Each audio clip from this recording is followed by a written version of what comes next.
శ్రీ సమర్థ రామదాస విజయం అధ్యాయం 30 శ్రీరామ జయ రామ జయ జయ రామ. శివాజీ ఆవేదన.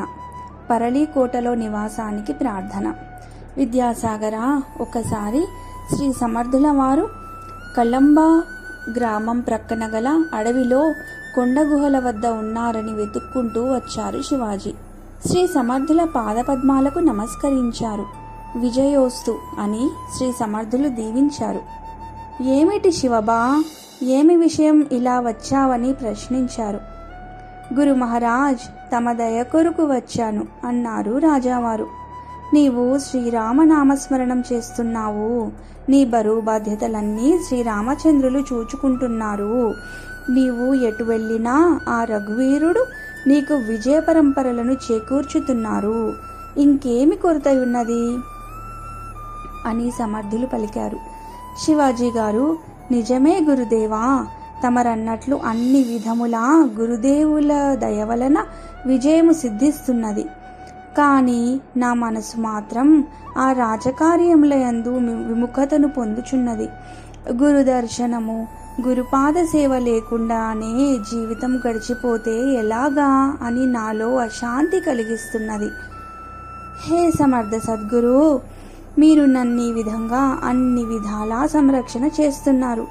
కానీ నేను మీ గురించి ఏమి చేయాలో తెలియక బాధపడుచున్నాను.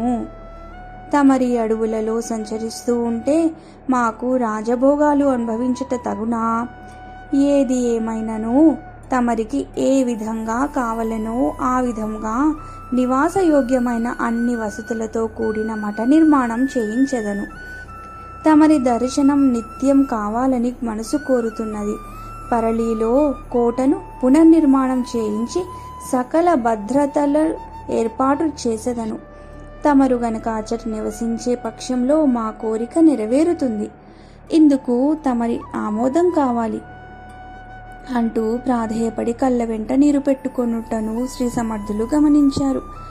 పరళీకి పోవుటకు ఆమోదం. చిరునవ్వులు నవ్వుచూ శ్రీ సమర్థులిలాగా శివాజీ మహారాజును అనునయంగా, శివబా, శ్రీరాముల వారి ఆజ్ఞ ప్రకారం నీవు క్షత్రియుడవు కావున రాజ్యపాలన నీ కర్తవ్యం. నీవు ఆచరించుచున్నావు. మేము కూడా శ్రీరామాజ్ఞను పాటించుచూ సంచరించుతూ ఉండాలి. నీవు నివాసం ఏర్పరచి ఒకే చోట ఉండమని కోరితే ఎలాగ పొసుగుతుంది? ఆ నివాసం అక్కడే స్థిరంగా ఉంటుంది. మేము స్వేచ్ఛా విహారులం. నీకు నిత్యం దర్శనం ఎలా కుదురుతుంది చెప్పు?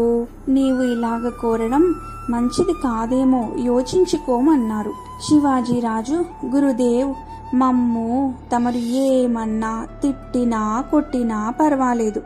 తమరు ఎక్కడెక్కడో తిరిగినా కనీసం పరళీకి వచ్చినారన్న వార్త నాకు తెలుస్తుంటుంది. అప్పుడైనా తమ దర్శనం దొరుకుతుందని మా ఆశయం. తమకు దూరమై జీవించే జీవితానికి అర్థం లేదు. అంతేగాక గురుదేవుల బాగోగులు చూడని రాజరికమే మాకు చాలా ఇబ్బందికరంగా ఉన్నది. మా హృదయం తమరికి తెలియనిది కాదు అంటూ ప్రార్థించారు. శ్రీ సమర్థులు, సరే, దేనికైనా సమయం రావాలి. మీరు పరళీ కోటను పునర్నిర్మాణం ప్రారంభించండి, తర్వాత చూద్దాం అన్నారు. ఆ మాత్రం అనుకూలంగా సెలవించినందులకు శివాజీరాజు ఎంతో సంతోషించారు. వెంటనే కోట వద్ద పనులు ప్రారంభింపచేశారు. సతారాకు 8 మైళ్ళ దూరంలో పరళీ కోట ఉన్నది. అక్కడ నివాస భవనాలు ఏమీ లేనందున భవన నిర్మాణం ప్రారంభించారు. హఠాత్తుగా శ్రీ సమర్థుల వారక్కడ ప్రత్యక్షమై ఎక్కడెక్కడ ఏ వసతులు చేయాలో చెప్పారు. నైరుతిలో హనుమంతుని ప్రతిష్ఠించాలన్నారు. కోట గుమ్మం ప్రక్కనే అంగాపూర్లో బావిలో దొరికిన మహిషాసుర మర్దని విగ్రహాన్ని ప్రతిష్ఠించాలన్నారు. ఆగ్నేయ దిశలో వంటశాల, వాయవ్య దిశలో గోశాల, తూర్పున ఖాళీ స్థలముండునట్లున్నూ స్థల నిర్దేశం చేశారు. వారి ఆదేశానుసారంగానే ఉత్తర దిశ యందు ధాన్యాగారము నిర్మించబడినది. సకల నిర్మాణాలు పూర్తి కాగానే దేశంలోని సాధువులు, సన్యాసులు, పండితులు అందరికీ ఆహ్వానాలు పంపమని శ్రీ సమర్థులు ఆదేశించారు. వారి ఆజ్ఞ ప్రకారమే ఆహ్వానాలు పంపినారు. అనేక పట్టణాలకు, పల్లెలకు కూడా ఇక్కడ పండిత సదస్సు జరగబోచున్నదని తెలియపరిచారు. కొన్ని చోట్ల దండోరా వేయించారు. ఎంతో మంది యవనులున్న వారికి శ్రీ సమర్థుల వారి చతురత, సమయస్ఫూర్తి గురించి ఎరుక ఉన్నది కాబట్టి ఎవ్వరికీ ఆటంకములు కల్పించే ప్రయత్నం చేయలేదు. శివాజీ పిలుపునందుకొని అనేక మంది పండితులు, సాధు సత్పురుషులు, సన్యాసులు బయలుదేరి పరళికి వచ్చి చేరారు. అనేకులైన రక్షక భటులు రాజాజ్ఞ మేరకు ఆ భవనాలన్నింటినీ దివిటీల వెలుగులతో నింపారు. మామిడాకుల తోరణాలతో, రంగురంగుల పూలమాలలతో అలంకరించారు. అన్ని విధముల బందోబస్తులు చేసి శివాజీరాజు ఎంతో తృప్తి చెందాడు. నిత్యం ఇక్కడ అయ్యే ఖర్చుల నిమిత్తం కొన్ని ప్రాంతాల నుండి వచ్చే వసూళ్లను కేటాయించి దానిని సక్రమంగా తెచ్చి ఇచ్చి అన్ని బాధ్యతలను నిర్వహించేటందుకు కొండో పంతను వారిని నియామకం చేశారు. సజ్జనగడ నామకరణం. కోట సంరక్షణాధికారిగా జిజోజీ కాట్కర్ అనునతనిని నియమించారు.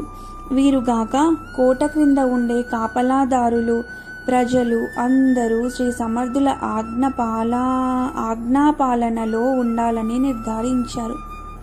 శ్రీ సమర్థుల వారు తాంబూల సేవనం చేస్తారు కాబట్టి దానికి కావలసిన మేలిరకం తమలపాకులు, విడియము తయారు చేయుటకు కావలసిన ఇతర సుగంధ ద్రవ్యాలన్నీ మేలిరకంవే తెచ్చి ఇవ్వాలని కొండో పంతునకు ఆజ్ఞాపించారు.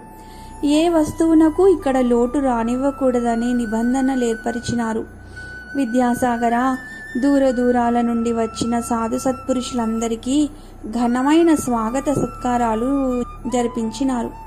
పండిత సదస్సు, కీర్తనలు, భజనలు, వేదాంత బోధనలతోనూ దేశ రాజకీయ పరిస్థితుల చర్చలతోనూ కోట మ్రోగింది. శివాజీ మహారాజునే అధ్యక్షులుగా శ్రీ సమర్థ్ నిర్ణయించారు. అనేక మంది దేశ ప్రముఖులు, హిందూ మత రక్షణ కొరకు పాటుపడే కార్యకర్తలు, శ్రీ సమర్థుల వారి శిష్యులు అందరూ కూడా వచ్చి సభలో పాల్గొన్నారు. ప్రతిరోజు 1,00,000 మందికి భోజనము, ప్రతి వానికి ₹1 దక్షిణగా ఇవ్వమని గురువాజ్ఞ అయినది. పండిత సదస్సులో వామన్ శాస్త్రి, నిగిడి శ్రీ రంగనాథ్ స్వామి, శ్రీ జయరాం స్వామి వడగాం, నింబరాజ, వేణుబాయి, అక్కాబాయి, కళ్యాణ్, ఉద్ధవ్ మొదలగు వారందరూ సంతోషంగా పాల్గొని నిత్యం శ్రీ రామప్రభువును, శ్రీ సమర్థుల కీర్తిని, మహారాష్ట్ర దేశమును, శివాజీ ధర్మరక్షణ విధానమును కీర్తిస్తూ అభంగాలు గానం చేశారు. ఈ విధంగా సజ్జన సదస్సు ఉత్సవం 1 నెల రోజులు జరిగింది. కావుననే సజ్జనగడ అనే సార్థక నామం ఏర్పడింది. శివాజీ మహారాజు వారికి చాలా సంతృప్తి కలిగింది. ఈ పరిషత్తు ప్రభావం దేశమంతటా తెలిసింది. పరిషత్తులో కొన్ని కీలకమైన విషయాలు చర్చించబడినాయి. ముఖ్యంగా మహారాష్ట్రంలో గో, బ్రాహ్మణ, స్త్రీ, బాల, వృద్ధులకు ఎటువంటి హాని కలగరాదని, శాంతికి భంగం కలగకూడదని, సంఘ విద్రోహ చర్యలు కానీ ఆలోచనలు కానీ ఎవరైనా చేస్తుంటే వెంటనే నిరభ్యంతరంగా శివాజీ మహారాజు వారికి తెలియాలని నిర్ణయం తీసుకొనబడింది. తప్పు చేసిన వారిని దండించుటలో తన పర భేదం చూపకూడదని నిర్ధారించారు. ఒకరికొకరు పలకరించుకొనుమప్పుడు జోహార్ అనే పదం అప్పటికి వాడుకలో ఉన్నది. దానికి బదులు రామ్ రామ్ అని రామనామస్మరణ చేయవలెనని నిర్ణయం స్థిరీకరించబడింది. మాత, పిత, గురు, దైవాల పట్ల ప్రజలందరూ భక్తి కలిగి ఉండాలని ఉద్బోధించారు. దేశాన్ని రాజు కాపాడితే ఆ రాజును, దేశాన్ని కలిపి ప్రజలు కాపాడుకోవలసిన అవసరం ఉన్నదని ఉద్ఘాటించారు. అనేక మంది వారి వారి ప్రాంతాలలో జరుగు అరాచకాలను విన్నవించుకున్నారు. అక్కడ ధుని ఏర్పాటు చేయించారు శివాజీ. దానికి కావలసిన ఇంధనమును కూడా వెంటనే ఏర్పాట్లు జరిగాయి. గాగా భట్టు. అదే సమయంలో గాగా భట్టు అను ఘనాపాటి వచ్చి ఉన్నారు. వారు శ్రీ సమర్థులను ఏకాంతంలో కలిసి వారికి క్షమాపణలు చెప్పుకున్నారు. ఎరుగనట్లుగా శ్రీ సమర్థులు ఎందుకు క్షమాపణలు కోరుచున్నారో చెప్పమని అడిగారు. స్వామి, సమర్థులైన మీ శక్తి తెలుసుకోలేక ఎన్నోసార్లు తమకు సంస్కృతం రాదని నిరసించాను. తమరు మాతృభాషాభిమాని రచించిన బోధనలను చేతగాని తనమని నిందించినాను. మహాత్మా, నేను విద్యాగర్వంతోనూ, ధనగర్వంతోనూ, సంతాన గర్వంతోనూ విర్రవిగి ఎన్నో విమర్శలు చేసిన పాపిని, మూర్ఖుడను. పండితుడనే అయినను అజ్ఞానిని. ఆత్మస్థుతి పరనింద రెండూ కూడని పనులని తెలిసినా ఆ పాపకార్యం చేసిన దుర్మతిని సాధుపుంగవా తమరు నిష్కలంకులు కృపాళువులు భక్తోద్ధారకులని తెలిసి కొన్నాను. నన్ను అనుగ్రహించి నా దుర్గుణములను రూపుమాప సమర్థులు తమరే. అన్యథా శరణం నాస్తి త్వమేవ శరణం మమ. గురు మహారాజ్ నా తప్పులను క్షమించే వరకు తమ పాదములను వదలనని పాదపద్మాలను పట్టి ప్రార్థించారు. శ్రీ సమర్థులు అతనిని అనుగ్రహించారు. భట్టుగారు, భగవంతునికి దూషణ భూషణ నమస్కార తిరస్కారములందు సమభావమే ఉంటుంది. ఆయా కర్మలు చేసుకున్న వారికే చెందుతాయి. అదేవిధంగా సాధువులైన మాకు ఇవన్నీ లెక్కలోనివి కావు. మేమొక సామాన్య రామదాసులము. అందరికీ శ్రీరాముడే రక్షకుడు, అన్నింటికీ ఆయనే కర్త భర్త హర్త. మీరు పశ్చాత్తాపం పొందినారు కావున పరిశుద్ధులైనారు. ముందు జీవితం నందు పొరపాట్లు జరగకుండా జాగ్రత్త పడండని హితవాక్యాలు చెప్పారు. గాగాభట్టు అష్ట సాత్విక భావాలు ఒక్కసారిగా ఉప్పొంగి కొంత తడువు తన్మయుడై నిలిచాడు. ఇటువంటి సమర్థ గురువుండబట్టే శివాజీ ఈ విధమైన దివ్య కార్యక్రమాన్ని నిర్వహించగలిగాడని తలచి కృతజ్ఞతలు చెప్పాడు. తర్వాత సదస్సు పూర్తి అగు వరకు ఉండి తన భావాలను వ్యక్తీకరిస్తూ శ్రీ సమర్థులను సంస్కృత శ్లోకాలలో కీర్తించాడు. ఆ రోజు నుండి అక్కడ ఉన్నన్ని రోజులు వామన్ పండిట్తో పాటుగా దాసబోధను పారాయణ చేయుట, అందులోని విశేషాలను విశ్లేషించి 10 మందికి అర్థమయ్యేలాగున విశదీకరించుట చేసేవాడు. ఈ సదస్సు ఈ విధంగా జరుగుచున్న సమయంలోనే శివాజీ మహారాజు వారి అంతఃపుర స్త్రీలు పిల్లలు కూడా వచ్చి సద్గురుని దర్శనం చేసుకుని దీవెనలు పొంది వెళ్ళారు. చుట్టుపట్టు గ్రామవాసుల ద్వారా ఈ విషయం తెలిసిన ప్రతి వారు స్పందించి మహాత్ముల దర్శనం కొరకు అష్ట కష్టాలు పడి చేరుకున్నారు. మధుకర్ను బెదిరించిన జోషి గారు కూడా వచ్చి శ్రీ సమర్థుల వారి సామర్థ్యాన్ని శ్లాఘించారు. సతీబాయి భర్త బాజీపంతు, వారి పుత్రుడు భీమాజీ, టాకిలి, మహుళి గ్రామవాసులు, అంగాపూర్ ప్రజలు, బాహే గ్రామవాసులు, ప్రత్యేకించి శ్రీ సమర్థులు ఎక్కడెక్కడ హనుమాన్ ప్రతిష్టలు చేసినారో అన్ని ప్రదేశాల వారును అక్కడికి వచ్చి దర్శించుకున్నారు. శ్రీ సమర్థులు ఎప్పుడూ కొండలు కోనలు అడవుల్లో ఉంటూ వారి దర్శనం లభించడం దుర్లభం. ఈనాడు శివాజీ మహారాజు పుణ్యమాయని ఈ పుణ్యస్థలంలో వారి దర్శనం మనకు లభిస్తుందని ఒకరికొకరు చెప్పుకొని సర్వులు జాతరకు వచ్చినట్లు వచ్చారు. సాధారణ వ్యక్తులు సజ్జనులు ఆహ్వానించకుండానే వచ్చారు. శ్రీ సమర్థ రామదాస్ అనే పేరు మహారాష్ట్రలో వినని వారు లేరు. కానీ వారెలా ఉంటారో తెలియని వారు చాలా మంది ఉన్నారు. వారందరికీ ఇప్పుడు ఎనలేని సంతోషం కలిగింది. శివాజీ గురుభక్తిని, శ్రీరామదాస స్వామి వారిని అందరూ మనసారా కీర్తించారు. ఈ రకమైన దివ్యమైన భవ్యమైన ఉత్సవం జరిగినప్పుడు ఆ ప్రదేశానికి అందరూ కలిసి సజ్జనగడ అని నామకరణం చేశారు. ప్రజలు వారి వారి పొలంలో పండిన పంటలను శ్రీ సమర్థుల వారికి అన్నదానానికి సమర్పించే నెపంతో కొందరు వస్తే, వస్తువులను తయారు చేయు చేతి పనివారు కష్టపడి కొన్ని వస్తువులను తెచ్చి వారికి సమర్పించేందుకు మరికొందరు వచ్చారు. ఈ రూపంగా శ్రీ స్వామి వారి దర్శనం, రాజావారి దర్శనం చేసుకొనుటకు తమ తమ కొరతలను గురు సన్నిధిలో నివేదించుట చేస్తుండేవారు. వారి వారి సమస్యలకు తగిన పరిష్కారములను పొందుచుండేవారు. కొందరైతే రాజుగారికి శ్రీ సమర్థుల మాటలంటే వేద వాక్కు అని తెలుసుకుని ఉన్నారు కావున తమ తమ గ్రామాలకు ఏదైనా 10 మందికి ఉపయోగపడే పనులు రాజుగారితో కావలసినవి ఉంటే వచ్చి శ్రీ సమర్థులకే విన్నవించుకునేవారు. శ్రీ సమర్థులేమో వారికి హామీ ఇచ్చి రాజావారితో, శివబా, రాజువు నీవు కాకుంటే వారి యోగక్షేమాలు ఎవరు చూస్తారు?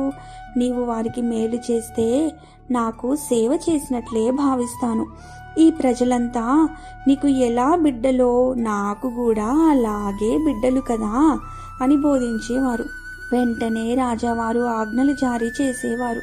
అతి శీఘ్రంగా ఆయా పనులు జరిగి జనులు సుఖశాంతులు పొంది గురుదేవుల నామస్మరణము మరియు శ్రీరామ నామస్మరణం చేస్తూ ఉండేవారు. శ్రీ సమర్థుల వారు హనుమాన్ మందిరాలు అనేక గ్రామాలలో నిర్మాణం చేయించారు. ఇది ప్రజలను బలోపేతం చేసేందుకేనని వారు చెప్పారు.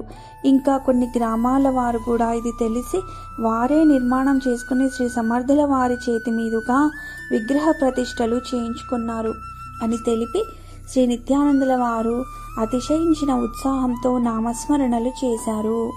ఈ అధ్యాయం చాలా పెద్దదిగా ఉండడం వలన 2 భాగములుగా చేసి ఈ అధ్యాయాన్ని ఇంతటితో నిలిపివేసి 2వ భాగాన్ని వచ్చే వారం చదువుతాము.